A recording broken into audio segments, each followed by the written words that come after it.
नमस्कार दोस्तों।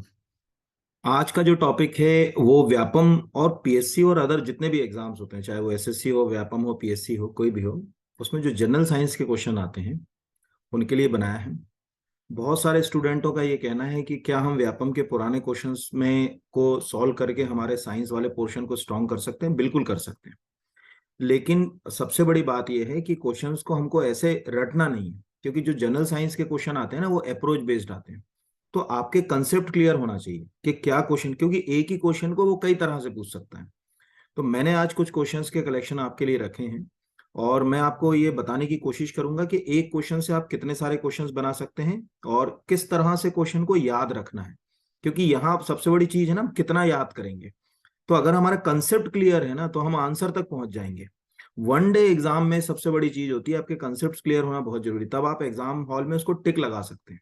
बाकी चीजों में तो मान लो कि चलो पीएससी मेंस लिख रहे हो तो भैया रटना भी पड़ेगा अपने को, उन्होंने कहा बहुत बड़ा आर्टिकल है, उसके फैक्ट याद करने पड़ेंगे पूरे। यहाँ अगर कंसेप्ट क्लियर है तो आप बहुत आसानी से आंसर तक चले जाओगे। तो चलिए शुरू करते हैं, देखते हैं कि किस तरह के क्वेश्चन है। पूरा विश्वास है कि आपको ये क्वेश्चंस बहुत हेल्पफुल होंगे। और इतना तो मैं प्रॉमिस कर देता हूँ कि एग्जाम हॉल से जब आप बाहर निकलोगे व्यापम का कोई भी पेपर देकर या पीएससी का, तो आप निराश बिल्कुल नहीं होगे। आपको खुशी होगी कि आपने सही दिशा में सही जगह जो है वो प्रयास करना जो है शुरू किए। तो अगर चैनल को सब्सक्राइब नहीं किया है तो जरूर कर लीजिएगा, क्योंकि इस तरह के वीडियो अब आपको लगातार मिलते रहेंगे। चलिए शुरू करते हैं, देखते हैं किस तरह के क्वेश्चंस हैं आज।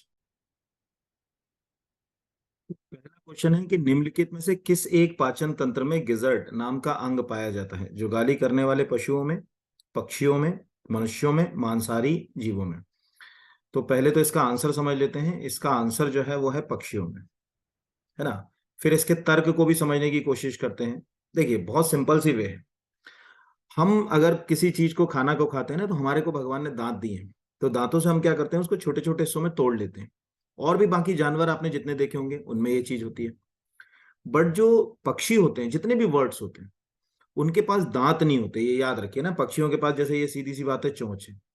तो चोंच से जब पक्षी के शरीर के अंदर, जब सपोज मान के चलिए ये भोजन अंदर पहुंचता है, ठीक है, यहाँ से सपोज छोटे छोटे उसने मान के चलिए चावल के दाने खा लिया या कोई दाने खा लिए, वो कैसे उसको जो है वो पचाएगा, मतलब कैसे उसको छोटे छोटे छोटे हिस्सों में तोड़ेगा जिससे कि वो पच सके। तो भगवान ने उनके जो डाइजेस्टिव सिस्टम है ना, उसके नीचे बीचों बीच वाला जो हिस्सा यहाँ पर, उसमें एक छोटा सा हिस्सा दिया हुआ है जिसे बोलते हैं गिजर्ड। गिजर्ड एक प्रकार की घट्टी मान लो आप। इसमें करता क्या है पक्षी, अपने जैसे मान के चलिए कुछ दाने खा रहे हैं ना, तो उसके साथ छोटे छोटे पत्थर कंकड़, और ऐसे पत्थर कंकड़ ज्यादा खाता है जिसमें कैल्शियम ज्यादा होता है। अब उसने पत्थर कंकड़ खा लिए। अब सपोज मान के चलिए इसको, ये गिजर्ड है, गिजर्ड में मेरे हाथों को देखिए, ये दो पत्थर है, ठीक है, जो उसके गिजर्ड में पड़े हुए हैं। सपोज उसने एक चावल का दाना खाया और वो चावल का दाना इसके बीच चला गया, तो इस तरह से मैश होता रहता है। इस प्रकार वो टेक्निकली जो है वो उस जैसे घट्टी काम करती है, ऐसे उसका गिजर्ड काम करता है। तो गिजर्ड में वो क्या करता है, जितनी भी चीजें खाता है पक्षी, उन सबको बारीक पीस लेता है, जिससे उसका डाइजेस्टिव सिस्टम जो है वो ठीक रहता है। ठीक है, मतलब डाइजेस्टिव सिस्टम चलता है। तो पक्षियों में गिजर्ड होता है। और कभी आपने पक्षियों की पोटी देखी होगी ना, तो आपको मालूम होगा उसमें कैल्शियम की मात्रा बहुत ज्यादा होती है। क्यों होती है, उसके पीछे का तर्क है। तो बहुत सारे, अगर हम किसी पक्षी को कोई पिसा हुआ अनाज खिला दें, जैसे रोटी खिला दें, टेक्निकली हम उसको मार ही रहे हैं। क्यों? क्योंकि उसके गिजर्ट को काम करने का मौका नहीं मिलेगा, यानी आप नेचर के अगेंस्ट चले गए। तो जैसे आपने देखा होगा किसी भी चिड़ियाघर में जाइए, वहां क्या खिलाते हैं, बाजरा ज्यादा देखा होगा, रागी ज्यादा देखा होगा, मोटे अनाज जिनको मिलेट्स कहते हैं, वो ज्यादा पक्षियों को हम लोग देते हैं। उसका कारण ही है कि उसको प्रकृति ने इस तरह से डिजाइन करा। तो आज से याद रखिएगा कि पक्षियों के पास पहले तो दांत नहीं होते। दूसरा कि जो उनका स्टमक होगा, उसमें वो जो भी चीज खा रहे हैं उसको बारीक पीसने के लिए एक गिजर्ड नाम का छोटा सा भाग होता है, जिसमें उसको, मतलब उसके अंदर पत्थर नहीं पाए जाते, उसको बाहर से ही पत्थर जो है वो खाना पड़ते हैं। उसके लिए छोटे छोटे बारीक बारीक से बिल्कुल छोटे छोटे पत्थर वो पक्षी खाते रहते हैं। इससे क्या होता है कि उसके अंदर वो पत्थर खाएगा। जब वो पत्थर सब अनाज को पीसेंगे, सपोज मान के चलो, तो पत्थर भी तो खराब ही होंगे ना। तो इस तरह से वो ताउम्र ये प्रक्रिया करता है। तो पहला तो हमको ये बेसिक समझ पड़ गया कि गिजर्ड जो है वो पक्षियों में क्या रोल प्ले कर रहा है। बाकी किसी में नहीं होगा, क्योंकि बाकी को भगवान ने दांत दे दिए। जुगाली करने वाले, ये भी र्यूमिनेट भी याद रखिए आप। देखिए जितने जुगाली करने वाले जानवर होते हैं, जैसे गाय ले लो आप, भैंस ले लो आप, बकरी ले लो, जितने शाकाहारी जानवर आपने देखे होंगे ज्यादातर जुगाली करते हैं। अब जुगाली करने वाले जो जानवर होते हैं ना, उनका जो स्टमक, जैसे हमारा आमाशय है, ये हमारा आमाशय है। अब हमारा आमाशय तो हमको मालूम है कि कैसा है, हमारा आमाशय सिंगल चैम्बर है, एक ही आमाशय हमको, क्यों? क्योंकि हम आराम से भोजन को करते हैं, फिर वो भोजन स्टमक में पहुंचता है और फिर जो है वो उससे स्मॉल इंटेस्टाइन और लार्ज इंटेस्टाइन होते हुए शरीर से बाहर निकलता है। बट जुगाली करने वाले जानवरों को देखिए, प्रकृति बड़ी समझदार है। आप इस चीज को समझिए, आपने गाय को छोड़ा खेत में, अब आप ये तो नहीं कहोगे कि जा आराम से जितना जितना तेरे को घास खाना खा ले, फिर उसके बाद तू बता देना तो मैं आ जाना, नहीं।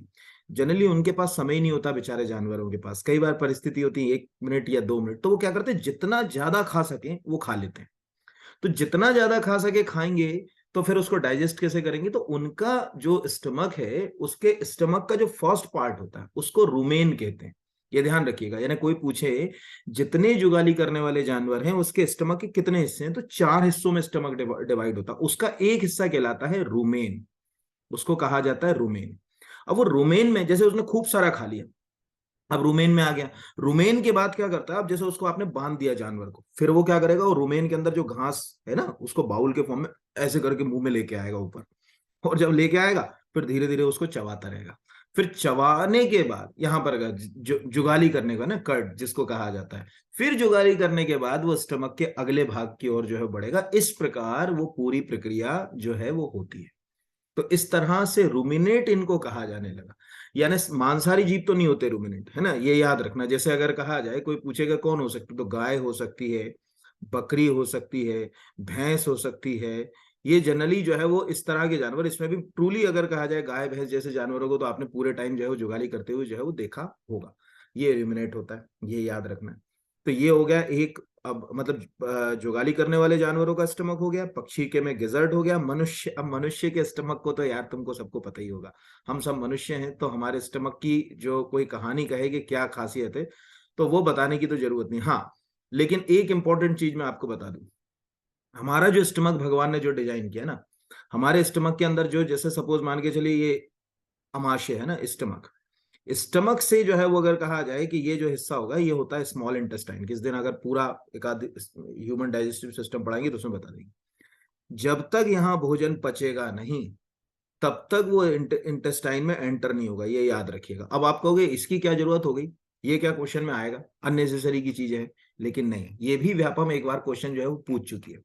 व्यापम का अगर किसी ने, कोई ने, किसी बच्चे ने अगर पुराना एग्जाम देखा होगा, तो उसमें ये पूछा हुआ था कि मनुष्य के स्टमक की स्टडी सबसे पहले किसके द्वारा की गई थी, ये जो है वो प्रश्न पूछा गया था। तो उसमें जो आंसर था वो था ब्यूमॉन्ट। ब्यूमॉन्ट ने जो है वो मनुष्य के स्टमक की स्टडी सबसे पहले की थी। तो अब ब्यूमॉन्ट का ये कहानी क्यों मैं बता रहा हूं आपको, इसकी भी कहानी अच्छी। क्या हुआ, एक बार एक मतलब ये 1822 की बात है।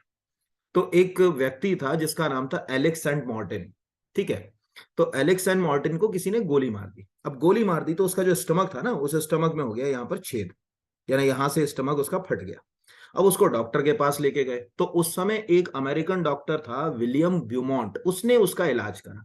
अब 1822 में इतनी टेक्नोलॉजी डेवलप थोड़ी थी कि जो है वो उसके पूरे स्टमक को ही वो जो है वो सिल देगा। तो ब्यूमन जो विलियम ब्यूमॉन्ट था, उसने उसके ऊपर, उसका जो स्टमक है वहां उसकी मतलब साफ सफाई करके उसके ऊपर एक पट्टी लगा दी। लेकिन जब वो पट्टी लगा रहा था ना, तो उसने उसका स्टमक देख लिया अंदर से। ब्यूमॉन्ट ने, ये इंसान के द्वारा पहली बार मनुष्य के शरीर के अंदर झांकने का दृश्य, मतलब जो आज आप अल्ट्रासोनोग्राफी देख रहे हो ना, वो विलियम ब्यूमॉन्ट ने पहले ही देख लिया। तो उसने जब अंदर देखा तो उसने देखा कि भोजन वहां पर मतलब डाइजेस्ट हो रहा है। और उसने देखा कि जब तक ये भोजन यहाँ डाइजेस्ट नहीं होगा तब तक वो अगला हिस्सा बंद दिख रहा है, मतलब जो इंटेस्टाइन है वो वाला हिस्सा बंद है। तो भोजन डाइजेस्ट होने के बाद इंटेस्टाइन में पहुंचेगा। तो दो लोग, एक एलेक्स सेंट मार्टिन का नाम पता होना चाहिए, दूसरा विलियम ब्यूमॉन्ट का नाम पता होना चाहिए कि किसने जो है वो देखा।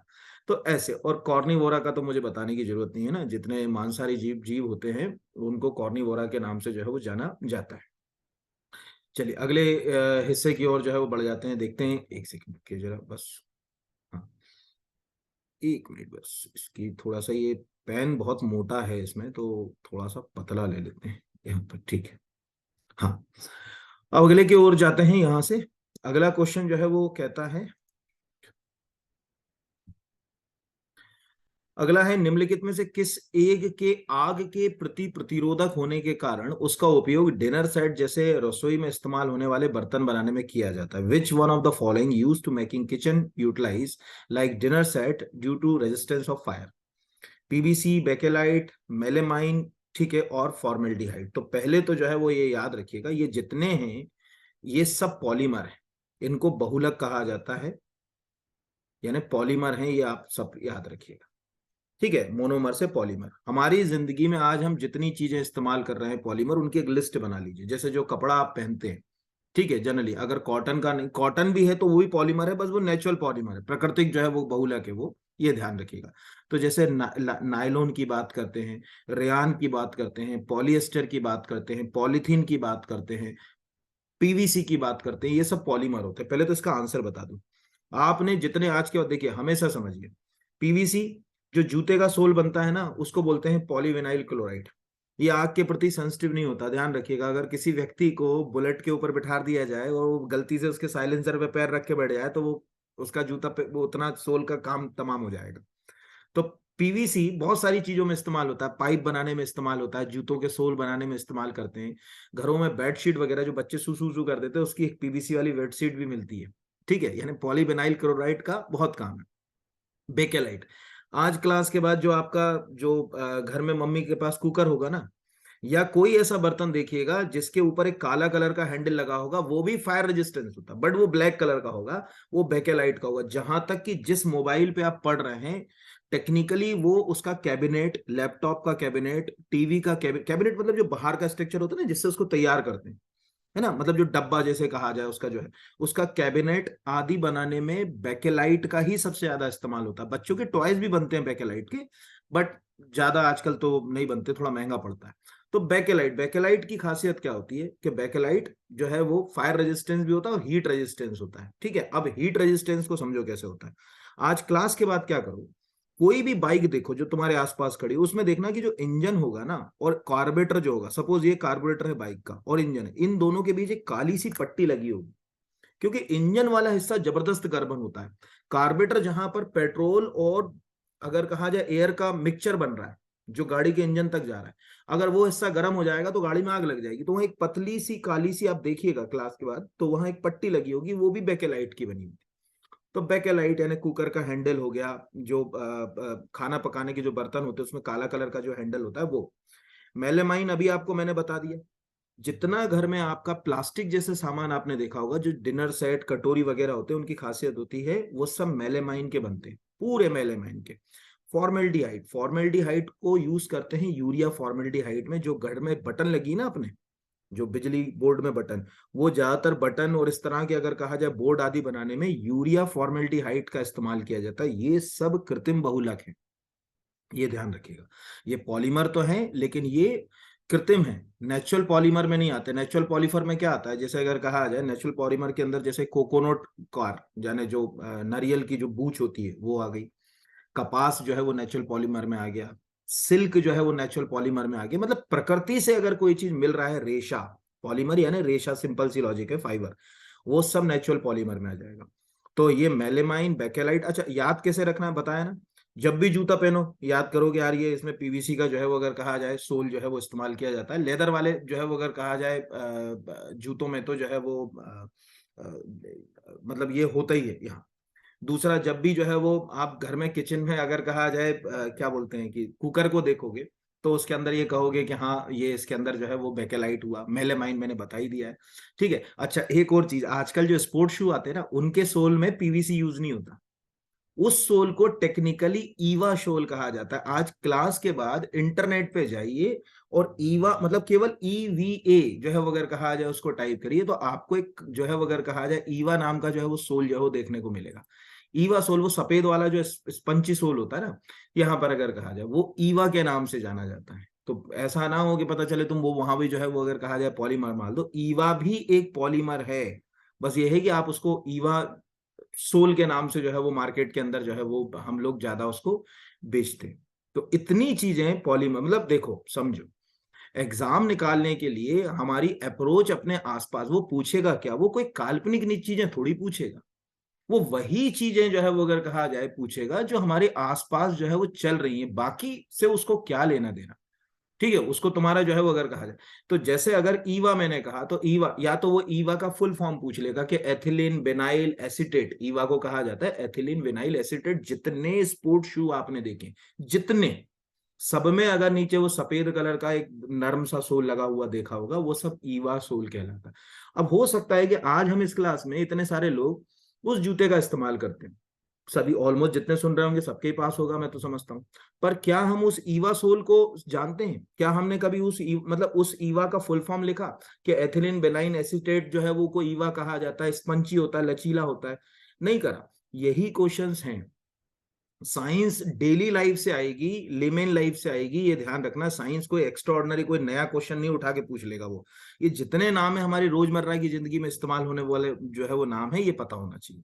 ठीक है, चलिए अगले के ऊपर आ जाते हैं। सोडियम के अतिरिक्त इनमें से किस धातु को चाकू से काटा जा सकता है? फास्फोरस, मैग्नीशियम, पोटेशियम, कैल्शियम, है ना? तो ये तो खैर बहुत सिंपल सा प्रश्न है, आपको सबको ही मालूम होगा। पोटेशियम इतनी सॉफ्ट होती है कि आप रूम टेम्परेचर के ऊपर अगर जैसे चाकू है, जैसे आटा मस लेते ना, वैसे उतनी सॉफ्ट होती है, चाकू से आप काट सकते हो।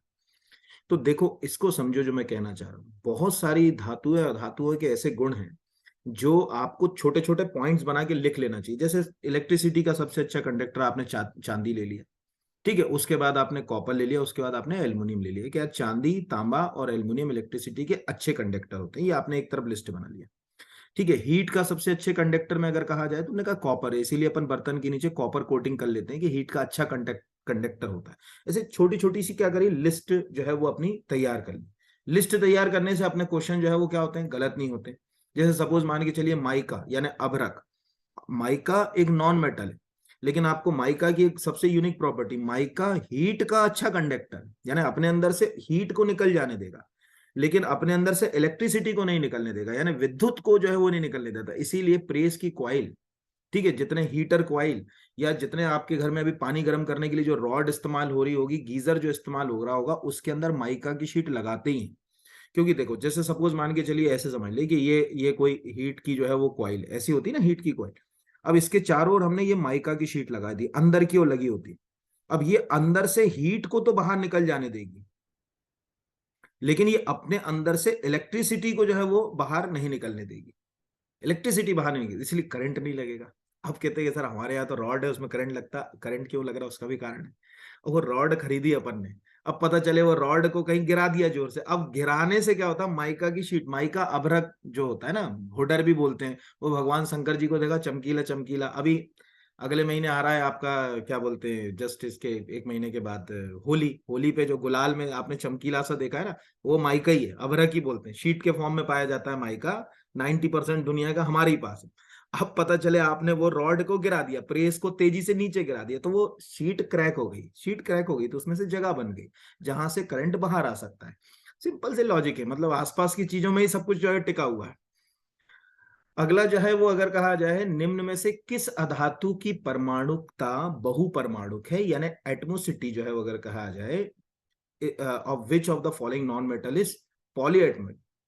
अब क्या होती है ये परमाणुकता, ये समझना पड़ेगा। हम बहुत अच्छे से जानते हैं कोई भी परमाणु, ठीक है, कोई भी परमाणु क्या बनेगा, अणु बनेगा। ये तो सबको मालूम है कि परमाणु से ही अणु बन रहा है।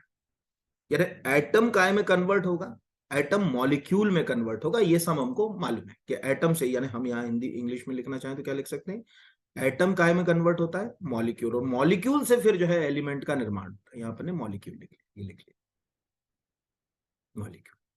अब एक मॉलिक्यूल यानी अणु, जैसे हमारे शरीर में होता है ना, टिश्यू बोलते हैं, हमारे शरीर के अंदर सेल काय में कन्वर्ट होती है, छोटी कोशिकाएं टिश्यू में।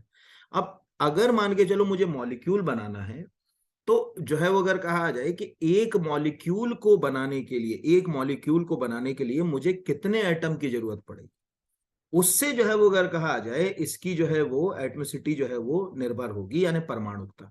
सपोज मान के चलो मुझे एक एटम से एक मॉलिक्यूल बनाने के लिए, यानी अणु बनाने के लिए केवल एक ही जो है वो अगर कहा जाए एटम की जरूरत है, तो इसके लिए अपन जो है वो यहाँ पर अब एक हो गया, एक शब्द जहां भी होगा वहां पर कॉमन वर्ड क्या इस्तेमाल होता है, मोनो। तो ये हो गया मोनो एटॉमिक। ठीक है, कोई पूछेगा कि इसको क्या कहेंगे, यहाँ लिख दे रहा हूँ मोनो एटॉमिक। तो ये मोनो हो गया। जैसे सिंपल सी बात है कि जितनी भी आपने अक्रिय गैसों के नाम सुने होंगे, जैसे हीलियम है, ठीक है, या ऑर्गन है, या नियॉन है, या क्रिप्टॉन है, इन सब में मोनो एटमोसिटी होती है यहाँ पर, यानी ये मोनो एटमिक होते हैं, मतलब एक ही एटम, ठीक है, मॉलिक्यूल के रूप में पहचान बना लेता है। सपोज एक से ज्यादा, यानी दो परमाणु मिलकर ये काम कर रहे हो, यानी यहां ये एक एटम हो गया और दूसरा जो है वो एक और एटम हो गया, यहां पर ये एक और एटम, दो एटम मिलकर अगर मान के चलिए मॉलिक्यूल का निर्माण कर रहे हैं, यानी यहां पर अगर कहा जाए कि ये मॉलिक्यूल का निर्माण यानी अणु बना रहे हैं, कम से कम दो मिलकर अणु बना रहे हैं, तो उसको बोलते हैं डाई एटोमिक। डाई यानी दो, ठीक है, यहां लिख दिया डाई एटोमिक। डाई एटोमिक का सबसे अच्छा एग्जाम्पल क्या है, देखो सब में क्या लिखा मिलेगा, टू। अच्छा कैसे याद करोगे, सिंपल है, कभी बेसिक अगर कहा जाए, तुमसे ये कहा जाए जो है हाइड्रोजन है, कभी तुमने He के नीचे टू लिखा देखा, नियॉन के नीचे टू लिखा देखा, यानी Ne के नीचे देखा नहीं, ऑक्सीजन के आगे क्या लिखा देखा, टू, हाइड्रोजन के आगे क्या देखा होगा, टू, यहां पर अगर कहा जाए, यानी इस तरह से हमें ये समझ पड़ा कि जैसे ऑक्सीजन है तो ऑक्सीजन डायटोमिक है, हाइड्रोजन है तो डायटोमिक है, मतलब इसमें दो जो है वो अगर कहा जाए एटम, अभी ऑक्सीजन का एक और मान के चलो, और तुमने एटम को नए रूप में सुना होगा, क्या बोलते हैं उसको, ओजोन, O3 बोलते हैं ना, तो O3 में कितने हो गए एटम, एक प्लस एक प्लस एक, यानी टोटल तीन एटम से, तो ये हो गया ट्राई, यहां पर अगर कहा जाए तो इसको अपन क्या लिख सकते हैं, ट्राई एटोमिक। इस तरह से अपन ये समझ सकते हैं कि अगर एक ही एटम मॉलिक्यूल में कन्वर्ट हो रहा है तो मोनो, दो कन्वर्ट हो रहे हैं तो डाई, तीन कन्वर्ट हो रहे हैं तो ट्राई। जैसे O3 क्या है, तो आप कह सकते हो कि यार ये ट्राई जो है वो एटॉमिक जो है वो रहेगा। ऐसे ही मान के चलो अगर कहा जाए कि तीन की जगह चार कन्वर्ट हो रहे हैं, तो फिर जो है चार में अपन, हम हमेशा मालूम होना चाहिए, चार चीज को अपन बोलते हैं टेट्रा, जैसे फास्फोरस, तो फास्फोरस P4 बोलते हैं ना उसको। फास्फोरस को कभी आपने देखा होगा, P4 क्यों पढ़ते हैं उसको, फास्फोरस को क्यों, क्योंकि उसमें कितने एटम से एक मॉलिक्यूल बन रहा है, चार एटम से एक मॉलिक्यूल जो है बन रहा है, अणु बन रहा है, तो चार, अब ऐसे पांच छह सात तो छोड़ दो, सीधे जो है वो अगर कहा जाए चार के बाद अगर कोई एटम वाली बात आएगी तो फिर जो है वो होएगा पॉली। पॉली मतलब अभी ऊपर वाले क्वेश्चन में बताया बहु, तो पॉली एटॉमिक होता है सल्फर, इसमें आठ एटम मिलकर, ठीक है, एक मॉलिक्यूल का निर्माण करते हैं, यानी बहुत ज्यादा दिमाग नहीं लगाना है एग्जाम में, दो तरह से, या तो आप एक लिस्ट तैयार कर लो कि साहब हाइड्रोजन का एक होता है, हाइड्रोजन का दो होता है, हीलियम का एक होता है, लिथियम का एक होता है, ठीक है, ऐसे एक लिस्ट तैयार कर लो पहला। या लिस्ट तैयार ना करो तो आप जब भी केमिस्ट्री को पढ़ो तो देखो कि यार He के साथ जो है वो क्या लिखा हुआ है, क्या He2 लिखा है, He3 लिखा है, He4 लिखा है, क्या नहीं लिखा, तो He अगर सिंपल लिखा हुआ है यानी He जो है वो मोनो है। Ar, अच्छा इसमें भी याद रखना, जितनी इनर्ट गैस होती है ना, अक्रिय गैस है, वो तो जो है वो मोनोएटॉमिक ही होती है, उनमें एक ही जो है वो अगर कहा जाए परमाणु एटम की जो है भूमिका में आ जाता है। इस तरह से आसानी से हम क्या है कि किसी क्वेश्चन के अंदर जो है वो उसकी एटमिसिटी जो है यानी परमाणुकता का पता लगा सकते हैं। कुछ तो मैंने अभी आपको नाम जो है वो बताई दिए डेली लाइफ में इस्तेमाल होने वाले, जैसे ऑक्सीजन, हाइड्रोजन, नाइट्रोजन और क्लोरीन, ये चार जो होते हैं ये सब डाई होते हैं, ये मैंने आपको बेसिक बता दिए। बाकी फिर धीरे धीरे अगर आप कुछ लिस्ट बना लोगे तो उम्मीद तो है कि इन्हीं में से क्वेश्चन आ जाए, बट समझ में तो आना चाहिए यहां पर अगर कहा जाए कि जो है वो क्या वो कहना चाह रहा है। अगला है, नारियल के रेशे युक्त छिलकों में पाए जाने वाले कठोर और स्थायी ऊतक किस नाम से जाने जाते हैं, मोस्ट आईएमपी क्वेश्चन, ठीक है, तो पहले तो इसका आंसर ही मैं बता दूं कि इसको सेक्लेनकाइमा के नाम से जो है वो जाना जाता है। अब ये होते क्या है, बहुत ध्यान से समझो, कोई भी जो प्लांट होता है ना उसमें दो तरह के टिश्यू पाए जाते हैं। एक टिश्यू वो होते हैं जो बनते हैं और कुछ समय के बाद खत्म हो जाते हैं, टेम्परेरी टिश्यूज होते हैं, इनको हम आम भाषा में मैरिस्टेमेटिक टिश्यू के नाम से जानते हैं। ये मैं लिख दे रहा हूं यहां पर अगर कहा जाए ना, मैरिस्टेमेटिक टिश्यू। इन टिश्यूज की खासियत क्या है, ये टिश्यू क्या होंगे, बने और खत्म। जैसे मान के चलो सिंपल सी लॉजिक है, एक पौधा लगाया आपने, अब पौधे में शुरुआत में जो जड़ बनेगी वो जड़ का सबसे नीचे, जैसे सपोज ये पौधा है और ये पौधे की जो है ये जड़ है, इस जड़ का ये सबसे नीचे वाला जो हिस्सा होगा ना बिल्कुल ऐसा होगा कोमल, या किसी पत्ती को देखो ध्यान से, जहां से बर्ड्स निकलती हैं पत्ती में, वो हिस्सा कोमल होगा, वहां पर सब ये टेम्परेरी टिश्यू है, ये सब टेम्परेरी होते हैं, ठीक है, इनको विभाज योतक ऊतक भी कहा जाता है, हिंदी में भी लिख देता हूं, विभाज योतक ऊतक कहा जाता है ये।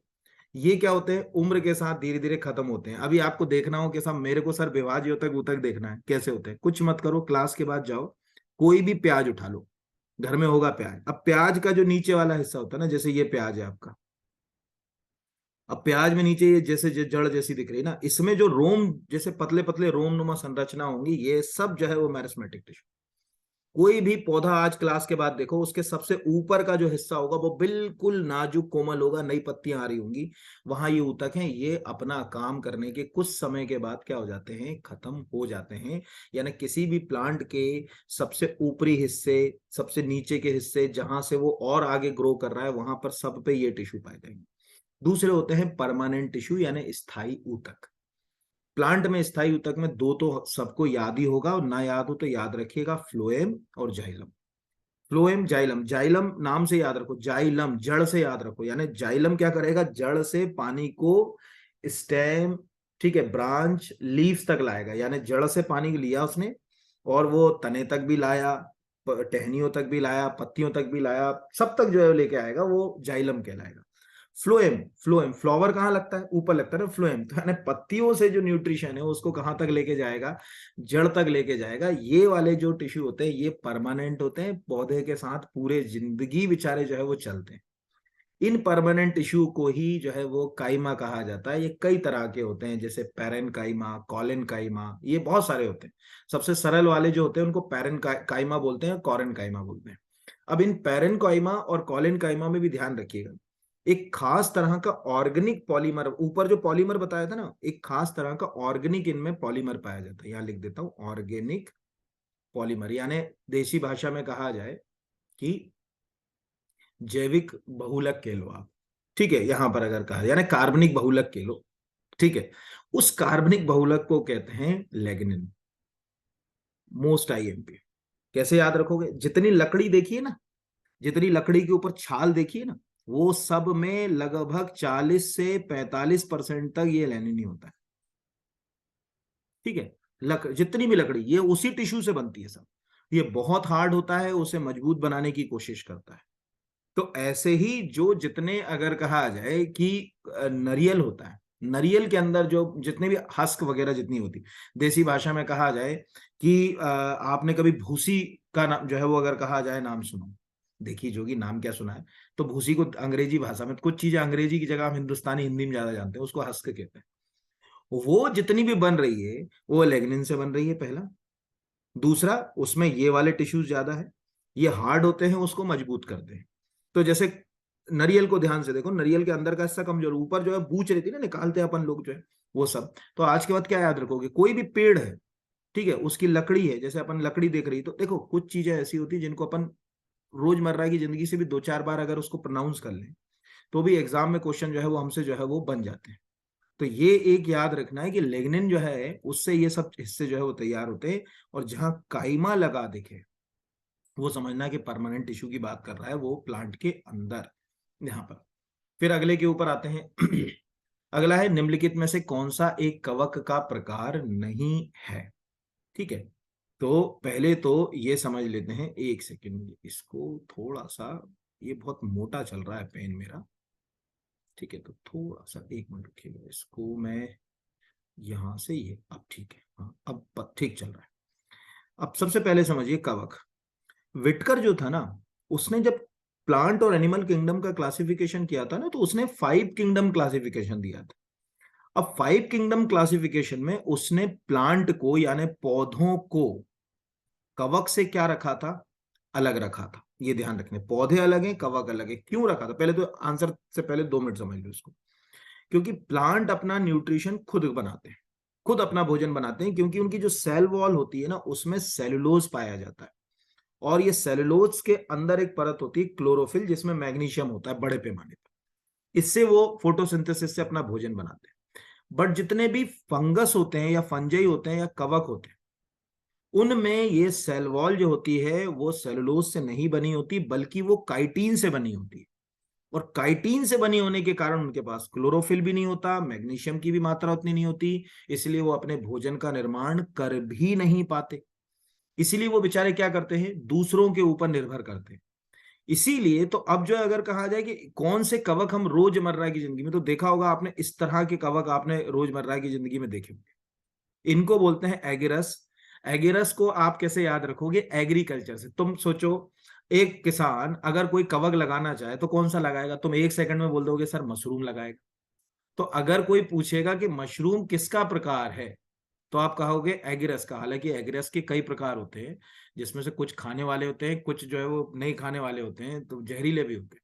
तो एगिरस जो है वो अगर कहा जाए जो है एक कवक है, सड़ी गली चीजों पे ही लगेगा, कभी भी आपने देखा होगा, नमी जहां होगी वहां पर ग्रो करेगा। यहाँ पर दूसरा पेनिसिलियम। अब यानी एगरस तो आ गया, मशरूम जो है वो एगरस क्लास का जो है वो कवक होगा। पेनिसिलियम, अब पेनिसिलियम एक कवक ऐसा है कि मतलब आपने कभी पेनिसिलिन का नाम तो सुना हो। पेनिसिलिन जो है वो पेनिसिलियम नाम के कवक से जो है वो प्राप्त किया जाता है। यानी पेनिसिलियम की बहुत सारे प्रकार होते हैं, उनमें से एक प्रकार में पेनिसिलिन जो है वो प्राप्त किया जाता है। सबको याद होगा कि जब अलेक्जेंडर फ्लेमिंग ने पेनिसिलियम नाम के एक कवक से, उसकी प्रजाति से एक पेनिसिलिन नाम का पदार्थ प्राप्त किया, तो ये दुनिया में पहला एंटीबायोटिक्स हो गया 1928 में, प्रतिजैविक। आज तो कितने एंटीबायोटिक्स हैं हमारे पास, बट जो है वो अगर कहा जाए पहली बार जो है वो अगर कहा जाए इसका इस्तेमाल किया गया। आज भी पेनिसिलिन का इस्तेमाल बहुत सारी अगर कहा जाए चीजों में करा जाता है, मतलब मेडिसिन में तो हर जगह जो है वो इस्तेमाल इसका जो है वो किया हम लोग कर ही रहे। एनाबीना जो होता है वो बैक्टीरिया का जीन है, ये याद रखिएगा। एनाबीना इस तरह का एक बैक्टीरिया का जीन होता है, उसको अपन एनाबीना बोलते हैं, इस तरह की चेन बनाता है एनाबीना। ठीक है, ये याद रखिएगा। तो एनाबीना तो बैक्टीरिया है, और बैक्टीरिया को अलग से किंगडम में रखा गया था, मोनेरा। तो एनाबीना तो हो ही नहीं सकता। और सैक्रोमाइसिस जो है वो भी हमारी जिंदगी में रोज इस्तेमाल हो रहा है। ईस्ट बोलते हैं, हमारे शरीर पे ईस्ट का इन्फेक्शन भी हो जाता है। ईस्ट, ईस्ट का इस्तेमाल बेकरी इंडस्ट्रीज में भी जो है वो बहुत ज्यादा होता है। लेकिन हमारे शरीर में भी जितना जो है वो फंगल इन्फेक्शन होता है, उस फंगल इन्फेक्शन में सबसे ज्यादा अगर कोई फंगल इन्फेक्शन होता है तो वो जनरली ईस्ट के जो है वो अगर कहा जाए के कारण होता है। उसको हम आम भाषा में ईस्ट इन्फेक्शन के नाम से ही जो है वो जानते हैं। हमेशा याद रखिएगा कोई जो है वो। और महिलाओं में ये ध्यान रखिएगा, सबसे ज्यादा जो वेजाइनल इन्फेक्शन होता है, ठीक है, यानी अगर कहा जाए कि योनि के आसपास जो संक्रमण होता है, वो जिसको अपन वेजाइनल वाइट डिस्चार्ज नाम की एक बीमारी जो है वो बीमारी तो नहीं कह सकते, नॉर्मल इन्फेक्शन के कारण होता है। वाइट डिस्चार्ज जो होता है वो इसी जो है वो अगर कहा जाए ईस्ट इन्फेक्शन के कारण होता है। तो वेजाइनल इन्फेक्शन के लिए कहा जाए, वाइट डिस्चार्ज कहा जाए, इसमें सब में ईस्ट ही जो है वो अगर कहा जाए सबसे जो है वो ज्यादा इन्फेक्शन कर रहा है। तो एगा मतलब आप देखो हुआ क्या, अब यही क्वेश्चन एग्जाम में आ जाता, हम क्या करते हैं कि रट के चले जाते हैं कि फंजे नहीं है तो जो है वो एनाबीना कर देते। अभी हमने देख लिया ना, एगारिस को हमने याद कर लिया कि एगारिस मतलब एग्रीकल्चर। एग्रीकल्चर में हम मशरूम को यूज कर रहे हैं, तो एगारिस मशरूम हो गया। ठीक है, दूसरा पेनिसिलियम, पेनिसिलिन बनाई किसने बनाई? अलेक्जेंडर फ्लेमिंग ने बनाई। सैक्रोमाइसिस जो है वो ईस्ट में यूज होगा। ईस्ट बेकरी इंडस्ट्रीज में भी हो रहा है, शरीर में इन्फेक्शन भी पैदा कर रहा है। तो आपस में लिंक कर ले क्वेश्चंस को, तो आंसर तक जाना भी सरल हो जाता है, और जो रट्टा ज्ञान वाली जो कहानी होती है वो भी क्या हो जाती है, खत्म हो जाती है। अगला जो है वो इनमें से किस एक में पराश्रव्य तरंगे यानी अल्ट्रासोनिक वेव का उपयोग जो है वो नहीं किया जाता? पहला है इकोकार्डियोग्राफ, दूसरा है लिथोट्रैप्सी, तीसरा है एंडोस्कोपी, चौथा है जो है वो अल्ट्रासोनोग्राफी। तो इकोकार्डियोग्राफ में तो होता है। अब आप में से ज्यादातर लोग जो है वो अगर कहा जाए इकोकार्डियोग्राफ को इलेक्ट्रोकार्डियोग्राम में कंफ्यूज मत हो जाना। इकोकार्डियोग्राफ होता है हार्ट का, ठीक है, यहाँ पर क्योंकि ये कार्डिक का होता है, ये ध्यान रखना, हार्ट का। इसमें क्या करते हैं, अल्ट्रावायलेट मशीन जो सॉरी जो अल्ट्रावायलेट रेज होती ना, यानी सोनोग्राफी मशीन से ही होता है, सीधी सी बात। बट इसमें एक हार्ट का स्पेशलिस्ट डॉक्टर देखता है कि आपका हार्ट ठीक से काम कर रहा है कि नहीं कर रहा है, तो उसका इको कराया जाता है। ये इतना कॉमन है कि इसको डॉक्टर टेस्ट के रूप में क्या लिखता है, इको ही लिखता है, ये याद रखिए।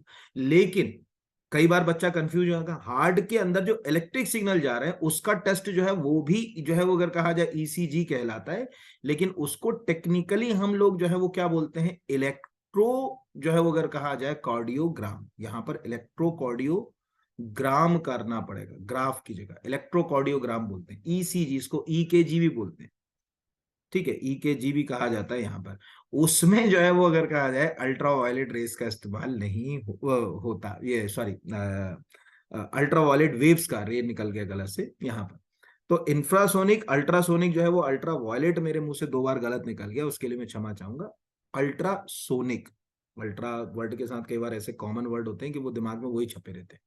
अल्ट्रासोनिक वेव का इस्तेमाल उसमें नहीं होता। अल्ट्रासोनिक जो है वो अगर कहा जाए वेव का इस्तेमाल इसमें होगा, उसमें नहीं होगा, ये याद रखिएगा। दूसरा लिथोट्रैप्सी, किसी भी व्यक्ति को अगर पथरी हो जाए, कैसे याद रखोगे? लिथो जो है वो पाषाण के लिए इस्तेमाल होता है शब्द। अब आप कहोगे कैसे? अगर कोई पौधा पत्थर पे उग गया है तो उसको हम लोग क्या बोलते हैं? लिथोफाइटा। ठीक है, मान के चलो, देखो लिथो से आप कितनी चीजें याद रखोगे। दूसरा, प्राचीन काल में अगर कहा जाए, जैसे जो है मतलब स्टोन एज की बात करें, तो हम कौन से युगों की बात करते हैं? Palaeolithic period, Mesolithic period, Neolithic period, Chalcolithic, सब में लिथिक वर्ड आ रहा है ना। ताम्र पाषाण काल, इसको क्या बोलते हैं? Chalcolithic period. ठीक है, मध्य पाषाण काल, मीसोलिथिक जो है वो अगर कहा जाए पीरियड, इनमें लिथिक यानी पाषाण से जुड़ा हुआ। तो लिथोट्रेप्सी अगर शरीर में मान के चलिए, किसी को किडनी में, किसी को गाल ब्लैडर में, गाल ब्लैडर मतलब पित्ताशय, लीवर में, ठीक है, यहाँ पर या यूरेट्रा में कोई स्टोन हो जाए, स्टोन मतलब पत्थर नहीं हो जाए, नहीं तुम सोचोगे स्टोन का मतलब पत्थर होता, पत्थर नहीं होता। स्टोन एक्चुअल क्या होता है? कैल्शियम ऑक्जेलेट के छोटे छोटे पार्टिकल होते हैं, कैल्शियम ऑक्जेलेट, ये याद रखिएगा। और ये हमारे हार्मोनल सिस्टम से ज्यादा होते हैं। हमारे ये गला जो है ना, यहाँ पर एक ग्लैंड होती है पैरा जो है अगर थायराइड, वो हमारे शरीर में कैल्शियम को मैनेज करती है। अगर वो हार्मोन ठीक से काम ना करे तो उससे स्टोन होने की संभावना ज्यादा रहती। तो स्टोन पत्थर नहीं है, कैल्शियम ऑक्जेलेट के पार्टिकल। तो डॉक्टर ने देखा कि यार ये किडनी जो है, सपोज मान के चलिए किसी व्यक्ति की ये किडनी है। अब इस किडनी में यहां पर अगर कहा जाए कि एक स्टोन यहां पर है, अब ये स्टोन इतना बड़ा है कि इसको दवाई से छोटे छोटे गलाया नहीं जा सकता। तो क्या करेंगे? एक USG यानी अल्ट्रासोनोग्राफी मशीन लेंगे, या अल्ट्रासोनोग्राफी मशीन, और यहां से अल्ट्रासोनोग्राफी मशीन से इस पे अल्ट्रासोनिक वेव्स जो है वो छोड़ेंगे। अल्ट्रासोनिक वेव से क्या होगा? ये छोटे छोटे कई सारे हिस्सों में क्या हो जाएगा? टूट जाएगा, यानी इसका सैटेलाइट इमेज ये कुछ ऐसा बनेगा जैसे यहाँ है। तो ये कई छोटे छोटे छोटे छोटे हिस्सों में जो है वो टूट गया। फिर उसको कुछ फ्लूइड्स देंगे, केमिकल जो डॉक्टर देते होंगे, वो मुझे भी नहीं मालूम। वहां से फिर इसको क्या करेंगे? यूरिन के थ्रू ये स्टोन को शरीर से बाहर निकाल लेंगे। इसमें अल्ट्रासोनोग्राफी मशीन इस्तेमाल होती है, पर वो अल्ट्रासोनोग्राफी मशीन थोड़ी अलग होती है। ठीक है, यानी जो नॉर्मल अल्ट्रासोनोग्राफी कराते हैं ना, वो मशीन से नहीं होगा, इसकी अलग मशीन होगी, लेकिन उसमें अल्ट्रा, ठीक है, अगर कहा जाए साउंड का ही इस्तेमाल किया जाएगा, पराश्रव्य। तीसरा है एंडोस्कोपी। तो एंडोस्कोपी मतलब शरीर के अंदर झांकना। मुंह से आपने देखा होगा कैमरा अगर हमारे स्टमक और इंटेस्टाइन तक पहुंचा दिया जाए तो एंडोस्कोपी, एंडोस्कोपी में कभी भी ये तकनीक इस्तेमाल नहीं होती। आंसर हमारा यही गलत है, क्योंकि एंडोस्कोपी टोटल इंटरनल रिफ्लेक्शन यानी पूर्ण आंतरिक परावर्तन के सिद्धांत पर काम करती है। इसमें क्या करते हैं? ये जैसे एंडोस्कोपी का ये सपोज मान के चलो एक चैनल है, इसमें हम ऑप्टिकल फाइबर केबल, यहां पर अगर कहा जाए प्रकाश तंतु तार, और यहां पर हमने लगा दिया इसमें कैमरा। ठीक है, और कैमरा से के पीछे जो केबल है पूरी, वो कैसी है? ऑप्टिकल फाइबर केबल है। इस ऑप्टिकल फाइबर केबल को हम जोड़ देते हैं एक कंप्यूटर से, और वहां हमारे शरीर के अंदर की स्टडी करते हैं। तो उसमें हम ये कह सकते हैं कि एंडोस्कोपी, जिससे हम किसी व्यक्ति की एसोफेगस है या स्टमक है या स्मॉल इंटेस्टाइन है, इनका स्टडी करते हैं, अध्ययन करते हैं। उसमें कैमरा यूज होता है, उस कैमरे के साथ एक जो है वो अगर कहा जाए ऑप्टिकल फाइबर केबल, हिंदी वाले प्रकाश तंतु जो तार से बना केबल, वो यूज करते हैं। वो टोटल इंटरनल रिफ्लेक्शन के प्रिंसिपल पे काम करता है कि कोई सिग्नल डिस्ट्रैक्ट ना हो। जो आप मुझे सुन रहे हो ना अभी, ये इंटरनेट जितना चल रहा है दुनिया में, जो समुद्रों से लाखों करोड़ों किलोमीटर के जो केबल बिछाए हुए हैं ना समुद्री जाल में, ये सब जो है वो टोटल इंटरनल रिफ्लेक्शन के ऊपर काम कर रहे हैं, पूर्ण आंतरिक परावर्तन के ऊपर। ठीक है, और अल्ट्रासोनोग्राफी तो यार सबको मालूम होगा, जितना हमारा एब्डोमिनल वाला पार्ट होता है उस सब की स्टडी हम अल्ट्रासोनोग्राफी से करते हैं। तो सबको मालूम है कि 20 किलो हर्ट्ज से ऊपर का जितना वेव होगा, ठीक है, यानी साउंड वेव होगा, वो सब किस वेव में आ जाएगा? साउंड वेव, अल्ट्रासाउंड में आ जाएगा। ठीक है, हम कितना सुन पाते हैं? 20 से 20 AR। तो ऐसे अपन ने क्या करा कि चीजों को छोटे छोटे बारीक बारीक से नोट्स तैयार कर लिए। तुम्हारे क्वेश्चन कभी गलत नहीं होंगे कि क्या पूछना चाह रहा है यार ये यहाँ पर। ठीक है, अब अगला जैसे पूछ रहा है कि निम्नलिखित में से किस एक का पीएच जो है वो सबसे अधिक होता है? जठर रस, मानव रक्त, मिल्क ऑफ मैग्नीशिया और सोडियम हाइड्रोक्साइड। तो इसका आंसर है सोडियम हाइड्रोक्साइड। तो ये समझो, जैसे अगर कहा जाए जो पीएच चार्ट है, हम बहुत अच्छे जाते हैं पीएच 7 से इधर 14 तक, और इधर जो है वो अगर कहा जाए 0 से मतलब 1 से मान लो। जैसे जैसे इधर जाओगे तो अम्लता क्या होगी, यानी एसिडिक जो है अम्लता बढ़ेगी। जैसे इधर जाओगे तो क्षारीयता बढ़ेगी, उल्टे चलते हैं। यानी एक जिसका पीएच है वो बहुत ज्यादा अम्लीय है, 2 जिसका जो है वो पीएच है वो उससे थोड़ा कम है, 3 जिसका है वो और उससे कम है, 4 जो है अगर कहा जाए है वो उससे और कम है। तो ऐसे अब अपने को क्या करना है? सबसे ज्यादा हाईली एसिड जो है, बहुत ज्यादा जिनकी अगर कहा जाए अम्लीयता है, उनके अपन 2-4 के नाम याद कर ले। जो सबसे ज्यादा क्षारीय है उनके 2-4 के नाम याद कर ले। इससे ज्यादा तो वो पूछते ही नहीं, अपन फालतू अननेसेसरी जो दिमाग लगाते हैं कि बहुत एसिडिक है। जैसे एक सिंपल सी लॉजिक है, हमारे शरीर के अंदर जो जठर रस है ये स्टैंडर्ड 1.2 से 3 के बीच होता है पीएच।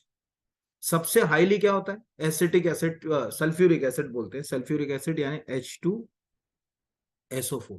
सबसे खतरनाक होता है H2SO4, इसी को तेजाब कहा जाता है।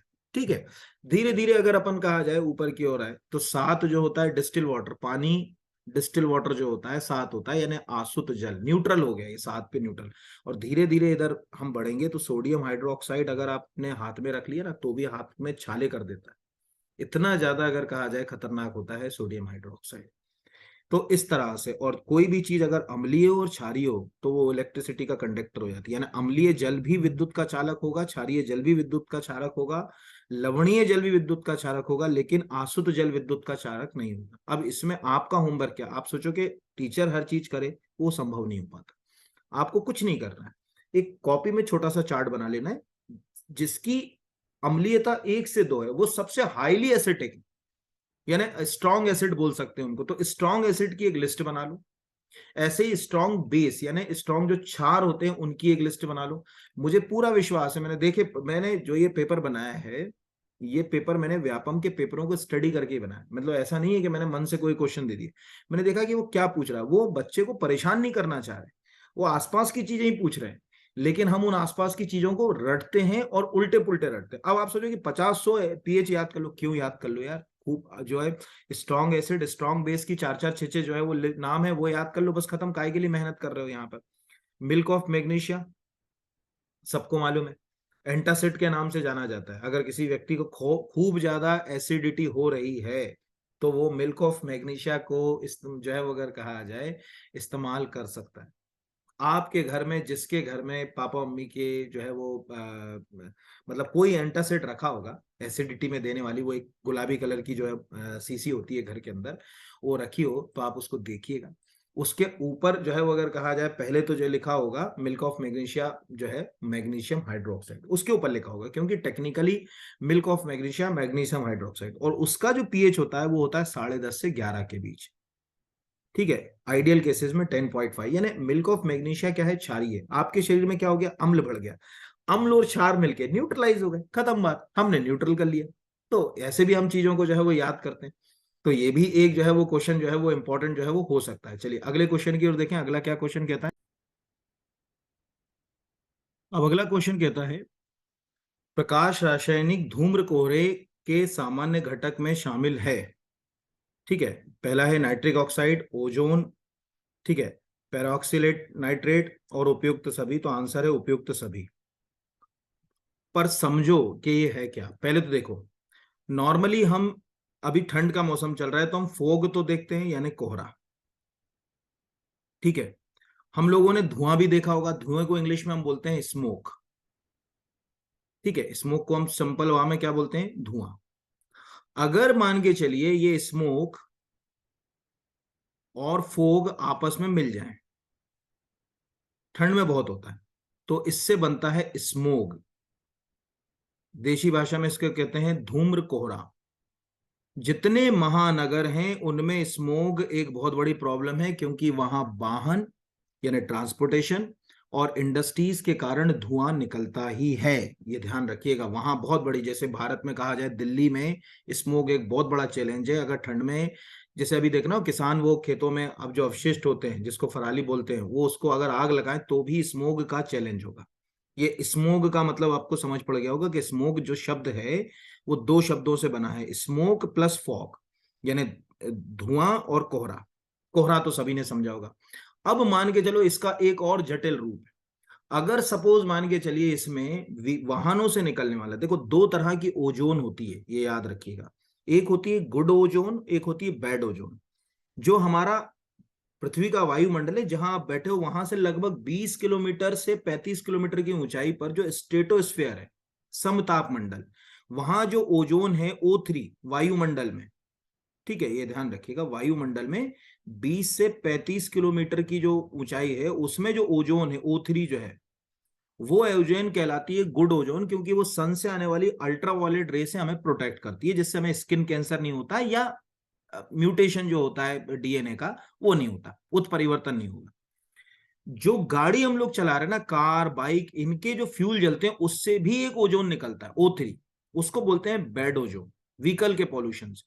जब ये जो है बैड ओजोन यानी O3 इसके साथ मिलना शुरू होती है स्मोक से, तो एक नया तरह का खतरनाक जो है वो कोहरा बनता है, जिसको बोलते हैं फोटोकेमिकल स्मोक।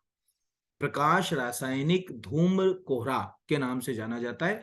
प्रकाश रासायनिक धूम कोहरा कोहरा के बनने के बहुत सारे तरीके, मतलब बहुत सारे तरीकों से बनता है ये, बट टेक्निकली इसमें चार चीजें, नाइट्रिक एसिड, ओजोन, इसको PAN के नाम से पढ़ा जाता है हमेशा। अगर कहा जाए, कोई पूछेगा कि परऑक्सी एसिलेट नाइट्रेट क्या होता है, तो ये पी लिखना था ना, PAN के नाम से जाना जाता है। ये जो है वो कोहरा बन जाता है।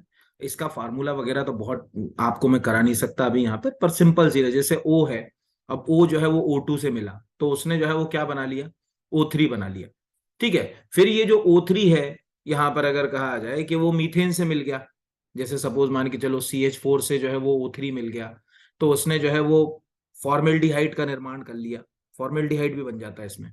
ये सब क्या करते हैं, महानगरों में बहुत ज्यादा चैलेंज क्या होगा, वहां के जितने भी हेरिटेज बिल्डिंग है उनको नुकसान पहुंचेगा, पेड़ पौधे जो है वो उनको नुकसान पहुंचेगा। ठीक है, जहां तक जो रबड़ होती है ना उसमें क्रैक आ जाते हैं, जो व्हीकल्स में जो इस्तेमाल हो रही है, जो भी जितनी भी रबड़ का मटेरियल यूज होता है उसमें हमारे लिए क्या होता है, हमारे लंग्स से संबंधित डिजीज, गले में जो है वो अगर कहा जाए खराश, ये सब चीजें जो है वो धूम्र कोहरा लेकर आता है।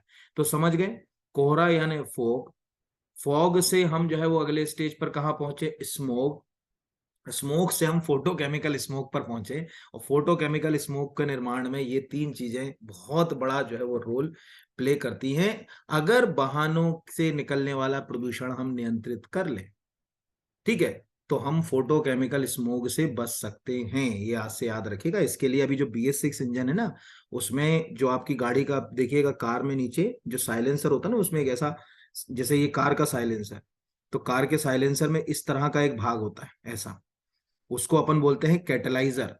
वो कैटलाइजर, अब नई तरह के कैटलाइजर यूज हो रहे हैं कि वो कम से कम इन जो टॉक्सिक केमिक मतलब जो गैसें निकल रही हैं उनको न्यूट्रलाइज कर दें। इसलिए तो आजकल BS6 इंजन जो है वो महंगे हो गए, है ना। तो ये याद रखना, मतलब धूम्र कोहरा अगर कोई पूछ ले तो।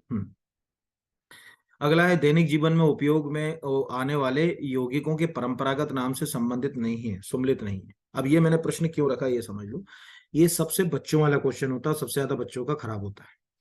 आपको कुछ नहीं करना, डे टू डे लाइफ में आपके घर में जितने भी केमिकल्स यूज हो रहे हैं, जैसे खाने का सोडा, सोडियम बाइकार्बोनेट, नमक यानी सोडियम क्लोराइड, धोने का सोडिया, सोडियम कार्बोनेट, इन सब के फार्मूले डेली लाइफ में 20-25 ही है, ज्यादा नहीं है, एक क्वेश्चन फ्री फोकट का तैयार हो जाता है।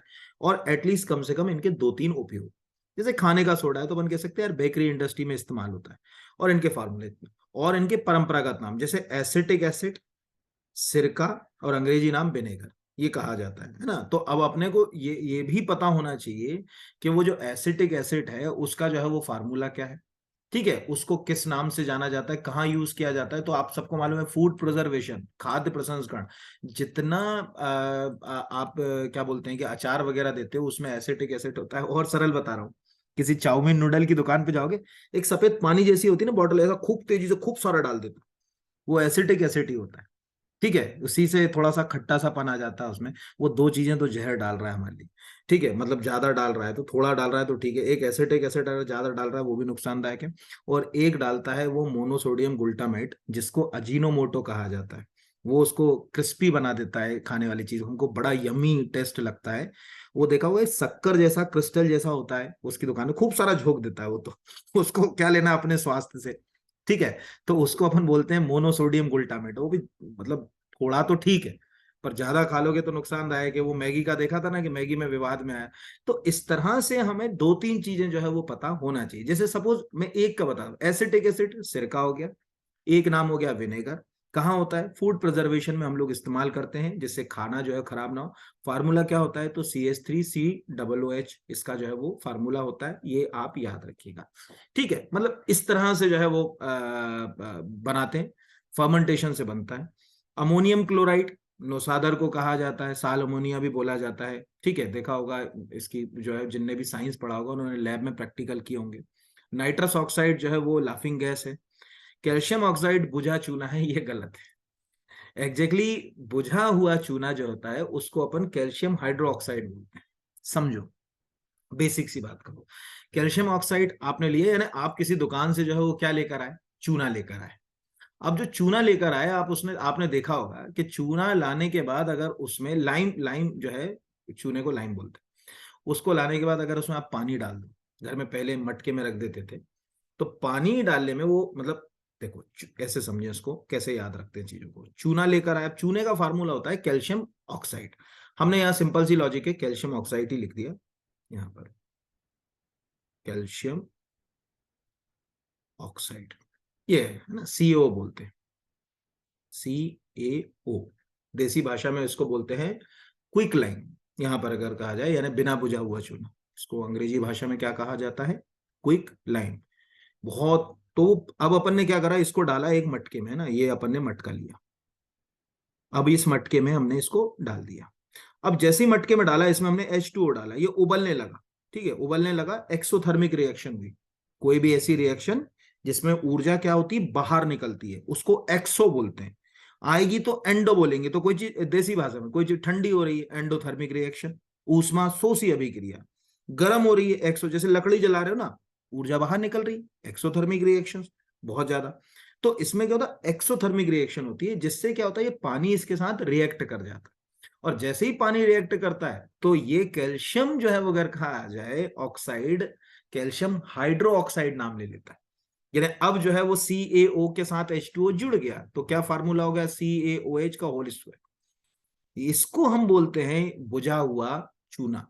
बुझा हुआ चूना हम लोग बचपन से घर में पोतने में इस्तेमाल कर रहे हैं, पेपर इंडस्ट्रीज में इस्तेमाल कर रहे हैं, जहां तक कि हम लोग इसको खाने में भी इस्तेमाल कर रहे हैं। यानी जो हम लोग देखा होगा ना कि पान खाते हैं, तो पान में अगर कोई पूछेगा कि भाई क्या कौन सा चूना इस्तेमाल होता है, तो हम ये कह सकते हैं कि बुझा हुआ चूना जो है इस्तेमाल होता है। यानी देखो ध्यान से, कितना सरल था। एक था कैल्शियम ऑक्साइड, उसमें हमने ऊपर से पानी डाल दिया, यानी जल से उसको क्या करा? रिएक्ट करा दिया, तो बन गया कैल्शियम हाइड्रोक्साइड। ये हो गया। यूजेस जरूर याद रखना, दो चार है ना। अचार उद्योग बनाते हैं, उसमें बहुत यूज होता है। जितना सीवेज जो होती है ना, चैम्बर, वो जाम हो जाते हैं, उसको भी अगर कहा जाए, उसको चालू करने में भी हम इसका इस्तेमाल करें। तो इस तरह से अगर हम छोटे छोटे फार्मूले बना लें, और उन फार्मूलों से कम दो तीन यूज कर ले, 20 ही कर लेना आप, ज्यादा नहीं। चार तो ये मैंने दे ही दिए, पांच ही हो गए ना। कैल्शियम ऑक्साइड हो गया, एक कैल्शियम हाइड्रोक्साइड हो गया, ऐसे सल्फ्यूरिक एसिड का, ठीक है, या का जो है वो याद कर लो। या अगर कहा जाए सल्फ्यूरिक एसिड के बाद जो है वो आप और भी, मतलब किसी भी गाइड में लिखे हुए मिल जाते हैं, उनमें से आप याद कर लेना। अब मुझे एकदम मुंह पे एकदम पूरे तो नाम याद आएंगे नहीं यहाँ पर, बट बुनियादी बात आपको समझ पड़ गई कि मैं क्या कहना चाहूँ, कि कैसे इसको याद रखना है। तो बुझा मतलब आज से याद रखना, पानी डाल के चीजों को बुझाओगे तो हाइड्रो लग जाएगा उसके अंदर जहां हाइड्रो लगेगा वहां पर। सामान्यतः विटामिन B9 को गोलियों के रूप में किस नाम से जाना जाता है? B9 को। अब यहाँ भी देखिए, आप हमारी अधूरी पढ़ाई का कमाल देखिए। इतना हम लोग सब जानते हैं कि विटामिन हमारे पास दो तरह के होते हैं। ठीक है, पहले तो विटामिन जो है हमारे पास दो तरह के। एक विटामिन जो है वो है वाटर सॉइलेबल है ना, यानी पानी में घुलनशील, यहां लिख दे रहा हूं मैं वाटर सॉइलेबल। ठीक है, जैसे बी और सी। अब पानी में घोल रहे हैं, तुम 1 लीटर अभी पानी पियोगे, यूरिन जाओगे, वो विटामिन भी निकलेगा ना, इसलिए वाटर सॉइलेबल विटामिन यानी बी सी हमको खूब चाहिए। दूसरे होते हैं फैट सॉइलेबल। फैट सॉइलेबल जैसे ए हुआ, डी हुआ, ई हुआ, के हुआ, ये फैट में इनकी मात्रा शरीर को ना के बराबर चाहिए, बहुत कम चाहिए, मतलब बहुत ज्यादा इनकी जरूरत नहीं। अब प्रश्न यहीं से समझिएगा उलझन क्या होती है। हमने विटामिन पढ़े, B1 पढ़ा, B2 तरफ पढ़ा, B3 पढ़ा, B5 पढ़ा, B6 पढ़ा, ये तो हमने लगा दी कि यार B6 जो है, क्योंकि इनके नाम से ये याद किया।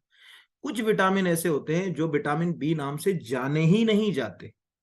ठीक है, ये ध्यान रखिएगा। यहां पर जो है वो अगर कहा जाए, जैसे बायोटीन, बायोटीन एग्जैक्टली अगर कहा जाए विटामिन B7 है, इसको जो है वो विटामिन एच भी पढ़ा जाता है।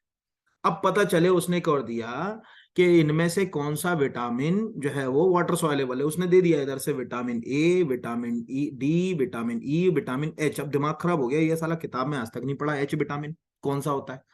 तब आपको, जब आपने फिर रिसर्च करा इंटरनेट पर, तब आपको पता चला कि अच्छा जो है वो विटामिन B7, बायोटीन को कई बार विटामिन एच भी बोल देते हैं लोग बात, ये भी एक जो है वो उलझन हो जाती है। तो विटामिन B7 को बोलते हैं बायोटीन, ये तुम्हारे स्किन के लिए यानी हम सबके स्किन के लिए बहुत ज्यादा उपयोगी है। ऐसे ही विटामिन जो B9 होता है, ठीक है, जो विटामिन B9 होता है वो मार्केट में हमेशा, गर्ल्स तो बहुत अच्छे से जानती हो कि डॉक्टर फॉलिक एसिड सप्लीमेंट्स कहते ही हैं, और भारत सरकार weekly iron and folic acid supplement चलाती ही है, ये ध्यान रखिएगा, क्योंकि वो फॉलिटल यानी हमारी कोशिकाओं के मतलब सेल डिवीजन में बहुत हेल्प करता है। तो विटामिन B9 को ही हम किस नाम से जानते हैं? फॉलिक एसिड के नाम से जो है वो जानते हैं। विटामिन B7 को हम किस नाम से जानते हैं? अगर कहा जाए, हम विटामिन B7 को हम जो है बायोटीन नाम से जानते हैं। ऐसे अपन अगर याद कर ले, सिंपल चीजें हैं, लेकिन क्या होता है हम जैसे कुएं के मेंढक की तरह पढ़ रहे हैं आजकल। अब कुएं के मेंढक की तरह क्यों कर रहे हो? क्या आप कहोगे कि सर गाइड में तो हमने कभी विटामिन बी जो है वो 9 को ऐसे पढ़ा नहीं। यार रोजमर्रा की जिंदगी में सरकार की सबसे ज्यादा फॉलिक एसिड की चीज है। अगर एक महिला प्रेग्नेंट हो जाए ना, तो डॉक्टर सबसे पहले जो गोली चालू करता है ना, वो फॉलिक एसिड की करता है। अगर किसी को एनीमिया है ना, मतलब अगर रक्त की कमी हो गई ना, यानी हीमोग्लोबिन कम है, तो डॉक्टर सबसे पहले कोई गोली लिखता है उसको, वो पीला कलर का पत्ता आता है ना, वो फॉलिक एसिड की गोली लिखता है। तो हमें ये पता होना चाहिए ना यार कि फॉलिक एसिड क्या होता है, और कौन से विटामिन को जो है वो फॉलिक एसिड कहा जाता है। अभी हम केवल वहीं तक पढ़े हुए हैं कि विटामिन की खोज जो है वो फुंक ने की थी, विटामिन को नाम जो है वो फुंक के द्वारा दिया गया, विटामिन 2 हिस्सों में, वो अच्छी बात है। लेकिन आसपास की चीजें, आम जिंदगी से जुड़ी हुई चीजों को नहीं पढ़ेंगे तो एग्जाम में उलझने पैदा होंगी ही होंगी। अब निम्नलिखित में से किस एक जो है वो अगर कहा जाए जो है वो कण का द्रव्यमान शून्य है, which one of the following particle has zero mass? Alpha particle, beta particle, gamma particle और फर्मियान पार्टिकल। ठीक है, यहां पर अगर अपन इसको देखें तो पहले तो समझ लीजिएगा कि जो इसका आंसर है वो है गामा पार्टिकल। गामा पार्टिकल के पास कोई भी मास यानी द्रव्यमान नहीं होता। देखो, सबसे जब कोई भी परमाणु एक्सप्लेशन होगा या विस्फोट होगा, तो उसमें जो पार्टिकल्स निकलेंगे वो कौन कौन से निकलेंगे? वो निकलेंगे अल्फा, यहां पर अगर कहा जाए, वो निकलेंगे बीटा, और वो निकलेंगे गामा। इन सब में सबसे ज्यादा नुकसान यानी भेदन क्षमता कहा जाए, नुकसान कौन पहुंचाएगा? अल्फा। सबसे ज्यादा नुकसान कौन पहुंचाएगा? गामा। अब इनमें क्या याद करना? अल्फा बीटा गामा पार्टिकल की बुनियादी 4 चीजें आपको याद रखना है। पहला, कि जैसे यहां मैं लिख देता हूं, ये लिख दिया मैंने अल्फा, यहां लिख दिया मैंने बीटा, और यहां लिख दिया मैंने गामा।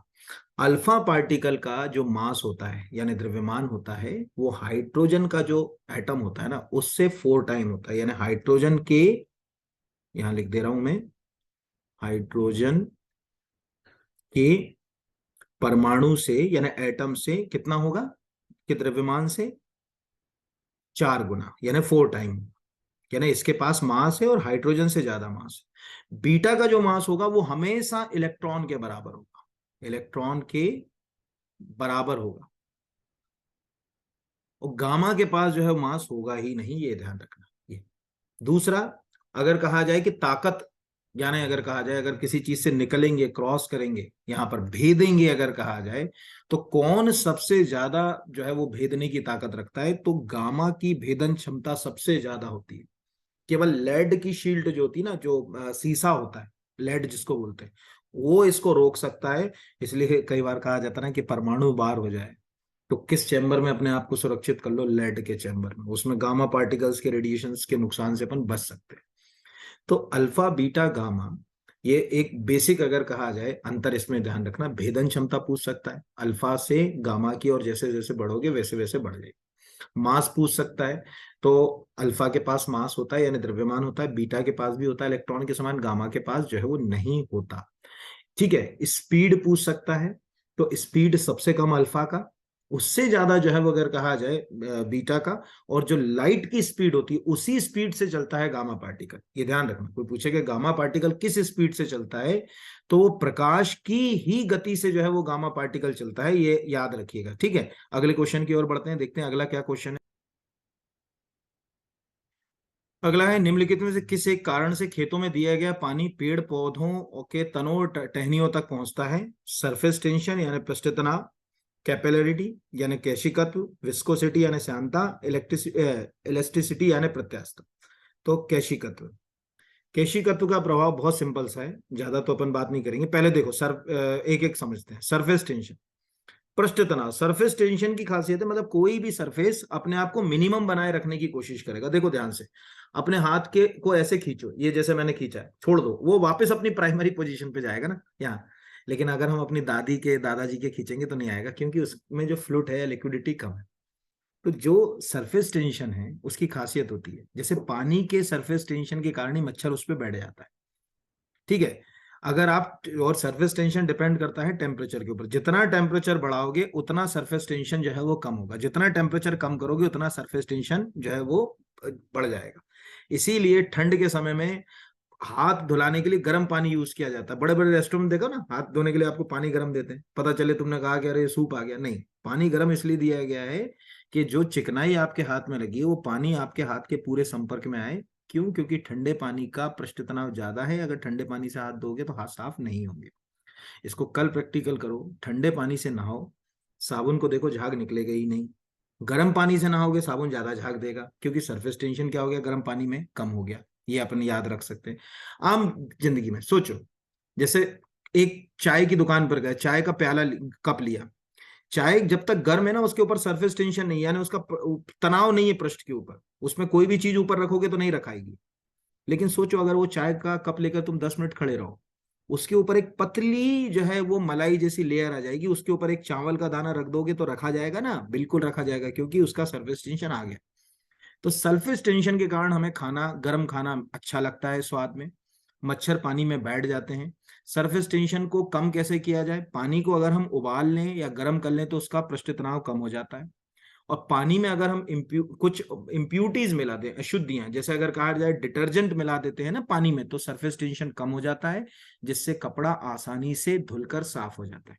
कैपिलरी का मतलब है, आज आप क्लास के बाद जाइए, जिस टॉवल को आप यूज करते हैं नहाने के बाद बॉडी को साफ करने के लिए, उसको अगर हम पानी में एक जरा सा हिस्सा डुबा दें उसका, तो धीरे धीरे पानी कुछ घंटों में ऊपर तक आ जाएगा। ये कैपिलरी है। कैपिलरी का मतलब होता है, सिंपल सी लॉजिक है कि अगर, मतलब जैसे अगर कहा जाए ना कि दिए में जो बत्ती है उसमें जो तेल कैसे चढ़ रहा है, वो कैपिलरी के कारण चल रहा है। कॉटन जो है वो अगर कहा जाए पूरा गीला कैसे हो रहा है, कैपिलरी के कारण हो रहा है। बारिश में जब पानी गिरता है मिट्टी के ऊपर तो ढेले पूरे गीले हो जाते हैं मिट्टी के, वो कैपिलरी के कारण होता है। ये कैपिलरी। तो ये आंसर तो कैपिलरी हो गया। विस्कोसिटी, श्यानता, बहुत टफ लैंग्वेज में नहीं बता रहा हूं, कोई पदार्थ के बहने के गुण को बता रही विस्कोसिटी, देसी भाषा में अपन समझे तो। मतलब अगर जो पदार्थ जितना तेज बह रहा है, जितना तेज बह रहा है, उसकी विस्कोसिटी उतनी ज्यादा है, कम है, और जितना धीमे बह रहा है उसकी विस्कोसिटी उतनी ज्यादा है। सिंपल सी लॉजिक। अगर मैं शहद की एक चम्मच अपने हाथ पर ऐसे रखूं और पानी की रखूं तो कौन जल्दी बहेगा? पानी, यानी पानी की विस्कोसिटी कम है। शहद की विस्कोसिटी क्या है? बहुत ज्यादा है। सेम विस्कोसिटी को भी हम कम कर सकते हैं पदार्थ को गर्म करके। अगर सोचो, अगर हम ऐसे समझें, चाशनी खाई ना, अगर किसी दुकान पर गर्मा गर्म जलेबी खाओगे तो गर्म जलेबी के अंदर जो चाशनी है उसके गर्म होने के कारण, यानी टेम्परेचर अधिक होने के कारण उसकी विस्कोसिटी कम है, इसलिए वो तेजी से बहेगी, पूरे कपड़े गंदे कर देती। वही जलेबी लाके फ्रिज में रख दो और छिड़क लो ऐसे जितना चाहो, एक चाशनी का बूंद निकाल के बता दो, क्यों? क्योंकि तापमान गिरेगा तो उसकी विस्कोसिटी क्या हो जाएगी? बढ़ जाएगी। जैसे डामर देखा होगा ना सड़कों पे, डामर की जो विस्कोसिटी बहुत हाई होती है, वो ऐसे नहीं बहता, लेकिन गर्मी में आपने देखा होगा कि जब टेम्परेचर बढ़ता है तो डामर भी पिघलने लगता है, ठीक है, यानी उसकी विस्कोसिटी क्या हो जाती है? कम हो जाती है। सरल शब्दों में क्या समझा कि विस्कोसिटी यानी, मतलब देखो ऐसे फिजिक्स की डेफिनेशन में समझाता तो मुझे अभी बहुत लंबा 15-16 मिनट खराब हो जाते में, तो मैं आपको रफली समझा रहा हूं कि टिक कैसे लगाओगे। वहां ये देखोगे कि दो पदार्थ अगर दिए हों या एक विस्कोसिटी की लिस्ट दी हो, तो आपको ये दिमाग लगाना है कि यार इसमें कौन सा जल्दी बहेगा, कौन सा धीरे बहेगा। जैसे अगर कहा जाए नारियल का तेल, नारियल का तेल जब तक ठंडा है तब तक उसकी इतनी ज्यादा विस्कोसिटी कि हमको बहते हुए दिखेगा ही, और जब गर्म कर लोगे तो विस्कोसिटी इतनी कम हो जाएगी कि बहने लगेगा। और एक यूनिक क्वेश्चन दे रहा हूं आप, जो कांच होता है ना घर में, जितने कांच लगे ना, कांच कभी भी सॉलिड नहीं होता, कांच is a super coolant liquid. वो अति शीतल जो है वो अगर कहा जाए द्रव है, सुपर कूलेंट लिक्विड की तरह क्यों है? क्योंकि उसकी इतनी ज्यादा विस्कोसिटी है कांच की कि वो बह तो रहा है लेकिन वो हमको बहता हुआ दिख नहीं रहा। अभी आप टेम्परेचर बढ़ा दो, किसी कांच को 1500 डिग्री पर लगाओ, वो बिल्कुल पिघल जाएगा। ये ध्यान रखिएगा, कभी कांच, यूट्यूब पे जाइए, कांच बनने की प्रक्रिया देखिए, आप देखेंगे वो बहता रहता है, ऐसे उसको डिजाइन डिजाइन करते हैं। तो जब टेम्परेचर बढ़ाओगे तो बहेगा, इसलिए कांच को ठोस में नहीं माना जाता, कांच को जो है वो द्रव्य में माना जाता है। और इलेक्ट्रिसिटी को समझे आखिरी, इलेक्ट्रिसिटी का मतलब होता है कि किसी चीज को, इलास्टिक देखी आपने, खींची और खींच के छोड़ा तो वो क्या हो गई? अपनी प्राइमरी पोजीशन पर आ गई। कोई चीज अगर कहा जाए कि अगर उस पर महाबल एक्सटर्नल फोर्स लगाया जाए और उसके स्वरूप में विकृति आ जाए, मतलब वो अपनी पोजीशन से बिगड़ जाए, और वो एक्सटर्नल फोर्स हटाने पर वो वापस अपनी प्राइमरी पोजीशन पर आ जाए, तो इसको बोलते हैं इलास्टिसिटी। और सबसे अच्छी इलास्टिसिटी होती है स्टील की। आप देखो जितने गाड़ी में सॉकअप लगे हैं आपके, हजारों लाखों करोड़ों अरबों बार वो पंच होते हैं, ऐसे ऐसे दिन भर करोड़ों बार पंच होते हैं, लेकिन उसके बाद भी अपनी वो प्राइमरी पोजीशन पर आ जाते हैं। जहां तक कि जो टायर होता है ना कारों में, उनमें भी एक इलास्टिक की जो है वो स्टील की बेल्ट लगती है अंदर। इलास्टिसिटी का मतलब है, आगे समझ में। और अगर वो एक बार खींच के वापस ना आए, वहीं रह जाए, तो प्लास्टिसिटी याद रखो, प्लास्टिक जैसे कहा जाए, ऐसे याद रखो। तो याद रहेगा मतलब चारों के बारे में जो है वो मैंने जो बताया वो क्वेश्चन, ये क्वेश्चन भी तैयार हो रहे हैं अपने साथ में। अगला क्वेश्चन कहता है निम्नलिखित में से कौन सा एक लोह चुंबकीय पदार्थ नहीं है? Ferromagnetic material, nickel, cobalt, magnetite और मैग्नीज। तो एक सेकेंड, जो है इसका आंसर जो है वो है मैग्नीज। देखो बहुत सिंपल से है, इसको बिल्कुल एक सिंपल लाइन में ध्यान रखें। पदार्थों को हम उनकी मैग्नेटिक प्रॉपर्टीज के आधार पर तीन तरह से जो है वो क्लासिफाई करते हैं। कोई पूछेगा, पहले जो होते हैं उनको बोलते हैं डायमैग्नेटिक। यानी अगर कहा जाए कि हम इनको तीन तरह से क्लासिफाई करते हैं, पहले को कहा जाता है डाई। में अगर केवल डाई लिख रहा हूं तो आप उसके आगे मैग्नेटिक लगा लेना है ना, यहाँ लिख भी देता हूँ, चलो डायमैग्नेटिक। हिंदी में बोलते हैं प्रति। प्रति का मतलब क्या होता है? जैसे कहा जाए ना मेरे अगेंस्ट कोई जाएगा तो वो प्रति वर्ड आता है ना, प्रतिकारक। जैसे अगर कहा जाए तो प्रति चुंबकीय, ऐसे याद रखिएगा। तो प्रति चुंबकीय का मतलब है कि सपोज मान के चलिए कोई मैग्नेट उस पदार्थ के पास हम ले गए और वो उस मैग्नेट के जस्ट अपोजिट डायरेक्शन में एकदम प्रति, एंटी, प्रति को इंग्लिश में बोलते हैं एंटी, अपोजिट डायरेक्शन में अगर हल्का सा जो है वो मूव कर जाए, हल्का सा अगर चल जाए, तो उसको बोलते हैं डायमैग्नेटिक। जैसे अगर कहा जाए जिंक, सिल्वर या कॉपर, ठीक है, जो गोल्ड है, सॉल्ट है, नमक है, ये सब डायमैग्नेट है। दूसरा अगर कहा जाए उसको बोलते हैं पैरामैग्नेटिक। ठीक है, तो पैरामैग्नेटिक का क्या मतलब हुआ? पैरा मैग्नेटिक पूरा लिख लेना। वही काम जो वो विपरीत जा रहा है, जैसे समझो ये मान के चलो मैंने पेन रखा, मैग्नेट के पास ले गया और ये पेन मैग्नेट से दूर भगा, हल्का सा दूर हो गया, तो ये मान के चलो ये कैसा मटेरियल है? डायमैग्नेटिक।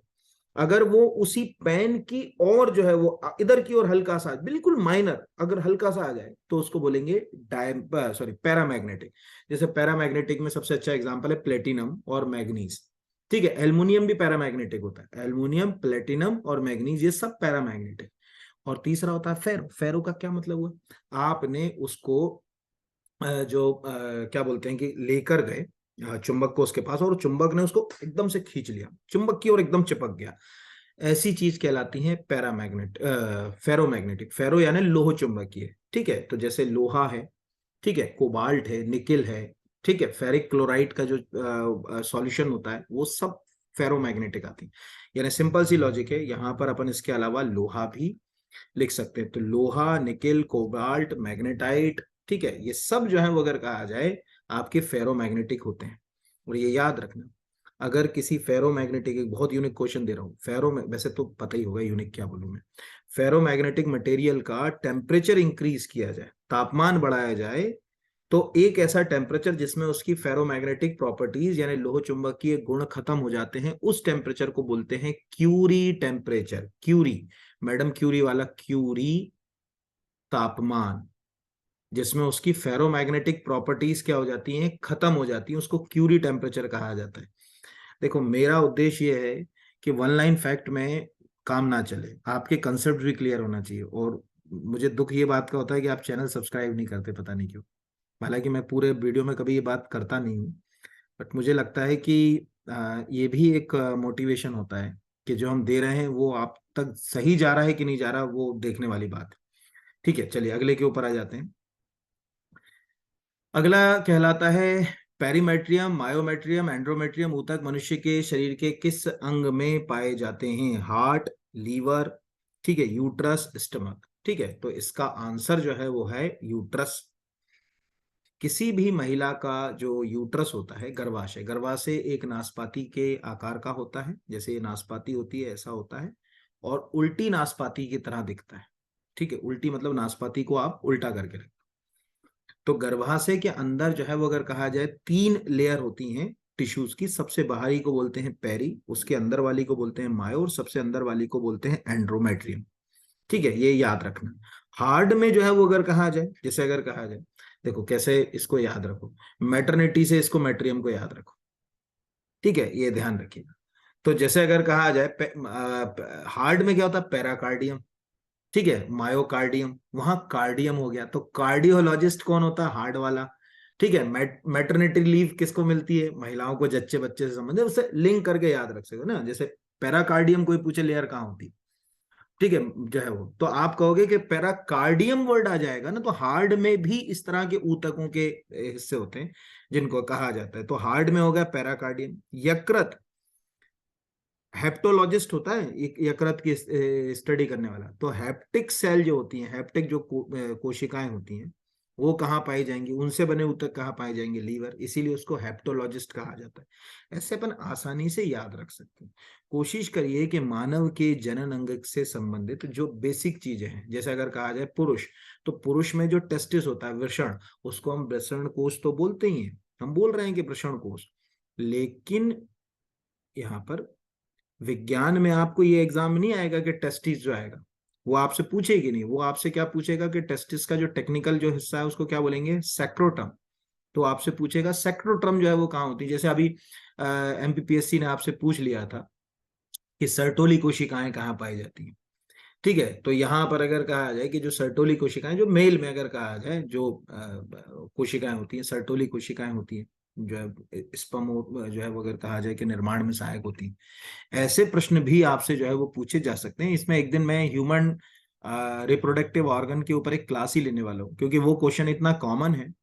मनुष्य के जनन अंग, उनसे जुड़े हार्मोन और उससे जुड़ी समस्याएं, उस पर प्रश्न बनते ही हैं यहाँ पर। फिर अगला आता है, जल की अस्थायी कठोरता को दूर करने के लिए निम्न में से किस एक विधि का उपयोग किया जाता है? Zeolite, Clark, Calgon, ion exchange. तो पहले तो ये याद रखिएगा कि ये चारों ही विधि वाटर की हार्डनेस को दूर करने के लिए यूज होते हैं, चारों। देखो वाटर जो होता है ना, पानी में 2 तरह की हार्डनेस होती है। एक हार्डनेस को हम बोलते हैं टेम्परेरी, और एक को हम बोलते हैं परमानेंट। टेम्परेरी हार्डनेस को आप पानी को उबालोगे तो उससे टेम्परेरी हार्डनेस जो है वो दूर हो जाती है। प्लस उबालने के अलावा एक और विधि होती है जिसको अपन बोलते हैं क्लार्क, जो है वो अगर कहा जाए मेथड, जिसमें क्या करते हैं कि जो हार्ड वाटर होता है उसमें हम बुझा हुआ चूना, जो अभी थोड़ी देर पहले आपको बताया था ना, कैल्शियम हाइड्रोक्साइड, जो है वो अगर कहा जाए बुझा हुआ चूना डाल देते हैं। बुझा हुआ चूना डालने से उसकी हार्डनेस को हम क्या करते हैं? दूर करते हैं। ये जो हार्डनेस होती है इसको हम आम भाषा में क्या बोलेंगे, पर टेम्परेरी हार्डनेस। दूसरी हार्डनेस को कैसे ध्यान रखो, अगर कोई ऐसे एक लाइन में याद रखो पहले, अगर किसी पानी में झाग नहीं आ रहा, कपड़ा धोने में आपको तकलीफ हो रही है, तो आप ऐसे याद रखो कि वो हार्ड वाटर है। किसी बर्तन में पानी के निशान बहुत ज्यादा बन रहे हैं, तब भी आप उसको याद रखो कि वो हार्ड वाटर है। ये सब जो है वो हार्ड वाटर की खासियत है। और ये हार्ड वाटर कितने प्रकार का होगा, तो याद रखो कि हार्ड वाटर जो है वो दो प्रकार का होगा। पहला जो है वो अगर कहा जाए, मतलब हार्डनेस दो प्रकार की होगी। पहली होगी, आप यहाँ एक और अच्छी चीज बता देता हूं, आपको याद रहेगा। पानी की जो कठोरता है, ठीक है, वो दो तरह की होती है। पहली कठोरता होती है टेम्परेरी, ठीक है, यानी अस्थाई, यहां लिख दें अपन अस्थाई, इसको उबाल लो। और दूसरा मैंने क्लार्क, क्लार्क में मैंने क्या बोला, आप उसमें जो है चूना, बुझा हुआ चूना डालकर उसको कर सकते हो। ये मेनली होती है कैल्शियम और मैग्नीशियम के बाइकार्बोनेट के कारण। यानी कोई पूछेगा किसके कारण होती है, तो मेनली ये भी याद रखना पड़ेगा कि ये मैं लिख दे रहा हूं यहां पर, कैल्शियम और मैग्नीशियम के बाइकार्बोनेट है ना, इनको क्या बोला जाता है, बाइकार्बो। इसका फार्मूला भी बनाता मैं, पर अब समय इतना कम रहता है तो उसके कारण यहाँ पर, ठीक है, ये यहाँ पर दूसरी होती है। यानी इसमें दो विधि कौन सी आ गई, उबालना और क्लार्क।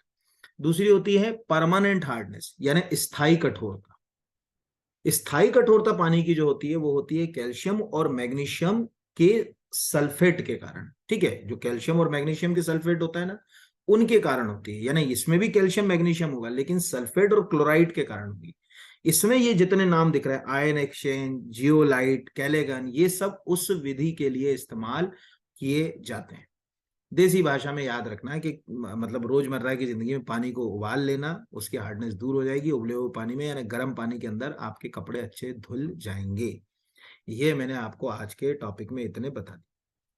तो ये 17-18 क्वेश्चन से कम मैंने आपके 100 क्वेश्चन तैयार करने की कोशिश करी आज। मुझे पूरा विश्वास है कि आपको ये लेक्चर समझ में आया होगा। विज्ञान एक ऐसा विषय है जिसको अगर हमने रटना शुरू कर दिया तो वो कभी एग्जाम हॉल में हमें सहायता नहीं करेगा, क्योंकि इसमें कंसेप्ट क्लियर होना बहुत जरूरी है। क्यों, क्योंकि एग्जाम पेपर सेट करने वाला, जैसे ये कहा जाए पानीपत का तृतीय युद्ध किस दिन हुआ, तो यार 14 जनवरी 1761, ये कभी नहीं बदल सकता ना, 15 जनवरी, 16 जनवरी भी नहीं हो सकता। लेकिन जियोलाइट विधि के ऊपर 2500 तरह से क्वेश्चन पूछा जा सकता है। वो उसके ऊपर है कि जियोलाइट में, जैसे अगर कहा जाए कि जियोलाइट में क्या इस्तेमाल होता है, तो इन्हें सोडियम मेटा का इस्तेमाल जो है वो हम लोग करते हैं कि भैया सोडियम मेटा एल्यूमिनेट सिलिकेट का इस्तेमाल करते हैं। अब ये आ गया कि सोडियम मेटा एल्यूमिनेट जो एल्यूमिनियम सिलिकेट का इस्तेमाल इनमें से किस में किया जाता है। तो क्वेश्चन अगर हम साइंस में पढ़े तो हजारों पैटर्न हो सकते हैं। वो हजारों पैटर्न तक जाने का एक ही तरीका है, आराम से शांत मन से कंसेप्ट को क्लियर करो। जैसे आज आपने विस्कोसिटी में क्या समझा कि कांच लिक्विड के रूप में, बट उसकी विस्कोसिटी इतनी हाई है कि वो गिर ही नहीं रहा। यहाँ पर तापमान बढ़ेगा तो सीधी सी बात है पिघल जाएगा। तो यहाँ पर इसको ऐसे याद रखना, गर्मी के दिनों में जो बसें होती है ना, उनके कांचों में बहुत आवाज आती है, ठंड में कम आती है आवाज। ठीक है, ये ध्यान रखिएगा। वो नीचे ऊपर होने लगते हैं दबाव के कारण, वो भी कहानी है। चलो वो तो बात की मुद्दा है। और बहुत धन्यवाद आपको। आप जितने भी लोग मुझे देख रहे हैं, मतलब देखिए, मैं तो, मेरी रीच तो बहुत ज्यादा लोगों तक नहीं है, पता नहीं क्यों, या तो उनको अच्छे नहीं लगते होंगे वीडियो, जो भी रहा। लेकिन जिनको, जो लोग देखते हैं वो मुझे मैसेज जरूर करते हैं, मतलब व्हाट्सएप, मतलब ये यूट्यूब पर उनके मैसेज मुझे, उससे बस मेरे लिए वो मेरा सबसे बड़ा जो है वो बैंक है। और मैं आपको इतना प्रॉमिस कर रहा हूँ कि जो मेरा वीडियो ये देख रहा है ना, जितने भी, आप एग्जाम हॉल से निकलने के बाद निराश नहीं होगे, ये मैं आपको प्रॉमिस कर दे रहा हूँ। आप कॉपी में लिख लेना। और इन वीडियो, ये तो यूट्यूब पे पड़े ही है ना, आप एमपीपीएससी के मेरे वीडियो पढ़े, आप जाइए एमपीपीएससी का इस साल का, केवल एमपीपीएससी का इस साल का पेपर उठाइए, मेरे वीडियो बगल में रख लीजिए। मैं आपको प्रॉमिस कर रहा हूँ आपको 60+ क्वेश्चन मिल जाएंगे। मैं प्रॉमिस कर रहा हूँ आपको, बड़ी चीज तो नहीं बोल रहा। एक करंट अफेयर्स का है, उसको देख लीजिए, हिस्ट्री के देख लीजिए आप आराम से। लेकिन जो मैंने कहा, मेरे हर वीडियो का डिस्क्रिप्शन जो लिख रहा है या सुन रहा है, पूरा लिख रहा है, उसके लिए वो वीडियो अमृत है। जो केवल सोच रहा है कि हाँ यार ये वाली बात है, ये कर लिया, वो नहीं, उसको पूरा लिखना पड़ेगा कि जैसे मैंने जो बताई हैं चीजें, ये सब। तो बहुत धन्यवाद आप सबका। बहुत साथ में बने रहिए इसी तरह से। अपने फ्रेंड्स को भी कम से कम बताइए कि अगर आपको अच्छा लग रहा है तो शायद उनको भी अच्छा लगेगा। ना। और एक एमपीपीएससी का, देखिए इसका तो नहीं बना पा रहा हूँ अभी मैं, मतलब ये तो आपको यूट्यूब के थ्रू ही पढ़ाऊंगा क्योंकि समय का अभाव है मेरे पास। लेकिन एमपीपीएससी के लिए एक टेस्ट सीरीज है मेरे पास, अगर आप में से किसी का इंटरेस्ट हो कि एमपीपीएससी के टेस्ट सीरीज और उसको क्रैक करना है इसके साथ, तो वो मुझे कांटेक्ट कर ले, यानी मेरा नंबर तो आपको आसानी से मिल ही जाएगा। तो मैं उसको बता दूंगा कि क्या प्रोसेस है, कैसे एमपीपीएससी की टेस्ट सीरीज और एमपीपीएससी का फाउंडेशन बैच उसको मिल सकता है ऑनलाइन। चलिए, धन्यवाद बहुत बहुत आप सभी को।